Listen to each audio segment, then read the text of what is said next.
সৰস্বতী পূজা উপলক্ষে আজি ৰাজ্যৰ বিভিন্ন প্ৰান্তত উলহ মালহ পৰিৱেশ। আজি সৰস্বতী পূজা। আজি অসমৰ বিভিন্ন বিদ্যালয়, মহাবিদ্যালয় আৰু শৈক্ষিক প্ৰতিষ্ঠানত বিদ্যাৰ অধিষ্ঠাত্ৰী দেৱী সৰস্বতীৰ পূজা উলহ মালহেৰে অনুষ্ঠিত কৰা হয়। বসন্ত পঞ্চমীৰ এই পবিত্ৰ দিনটোত সকলো বিদ্যালয়, মহাবিদ্যালয়, বিশ্ববিদ্যালয় আৰু আৱাসিক এলেকাত দেৱীৰ মূৰ্তি স্থাপন কৰি পূজা অৰ্চনা কৰা হয়।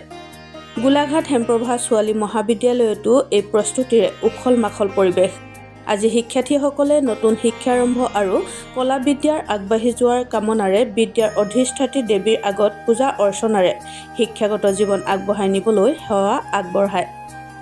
আমাৰ ওচৰত প্ৰাৰ্থনা কৰিছোঁ যাতে মহাবিদ্যালয়খন শিক্ষাৰ ক্ষেত্ৰত আগবাঢ়ি যাওক, সকলো মহাবিদ্যালয় যাতে শিক্ষাৰ ক্ষেত্ৰত আগবাঢ়ি যাওক তাৰ কামনা কৰিছোঁ। লগতে ছাত্ৰীসকলক বিশেষকৈ শিক্ষাৰ জীৱনত যাতে সফলতা লাভ কৰে, লগতে সকলো শিক্ষাৰ্থীৰ জীৱনত সফলতা লাভ কৰে তাই কামনা কৰিছোঁ।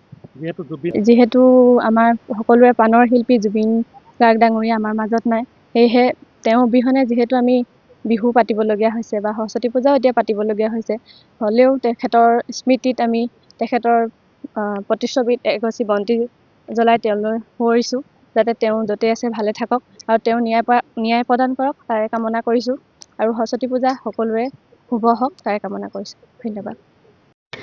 আমিও এইখন মহাবিদ্যালয়ৰ ছাত্ৰী হয় আমিও হাজিকাচি নতুনকৈ আহিছোঁ, যিহেতু আমাৰ দায়িত্ব আছে। আমি ছাত্ৰ একতা সভাৰ 2025-26 বৰ্ষৰ মই তৰ্ক আৰু আলোচনা চক্ৰ সম্পাদিকা, এই আলোচনী চক্ৰ সম্পাদিকা আৰু মই ইংৰাজী বিভাগৰ আলোচনী সম্পাদিকা হয়। আমাৰ দায়িত্বৰ মাজতো যে আমি আমাৰ ছোৱালী মানুহ এটা থাকে যে আমি কাচোন কৰি আমি ভাল পাওঁ, তাৰ এই দায়িত্বৰ মাজতো যে আমি ইমানখিনি কৰিব পাৰিছোঁ তাৰ কাৰণে ভালো লাগিছে। আৰু কিমানখিনি কৰিব পাৰিছোঁ গম নাপাওঁ, কিন্তু খুব ভাল লাগিছে। আজি পূজাৰ বিশেষ দিনটো মানে সকলো ছোৱালী হওক মানে সকলো যুৱতীয়ে হওক সাজিকাচি এই দিনটো খুবেই ভাল পায়, গতিকে ময়ো সাজিকাচি আহিছোঁ, খুব ভাল লাগিছে এই দিনটো। তাৰ লগতে আমাৰ মহাবিদ্যালয়ৰ যোৱা 23 ডিচেম্বৰৰ পৰা যিটো অনুষ্ঠিত হৈছিলে 31 ডিচেম্বৰলৈকে, সেই মহাবিদ্যালয় সপ্তাহৰো আজি মানে বঁটা বিতৰণী সভা অনুষ্ঠিত কৰা হৈছে। গতিকে দুয়োফালে চলাই থাকিব লগা হৈছে। তাৰ মাজতে আমি আজি যিটো বিদ্যাৰ অধিষ্ঠাত্ৰী দেৱী সৰস্বতী আইৰ চৰণত পাহি গন্ধপুষ্প অৰ্পণ কৰাৰ যি প্ৰয়াস কৰিছোঁ, আৰু তাৰ মাজতে দায়িত্বখিনিও সুকলমে পালন কৰি যাবলৈ চেষ্টা কৰিছোঁ। আৰু আপোনালোককো ধন্যবাদ জনাইছোঁ আজি আমাক ইমানখিনি হেৰি ধন্যবাদ। গোলাঘাটৰ পৰা পল্লৱিকা বৰুৱাৰ ৰিপৰ্ট, সময় অসম।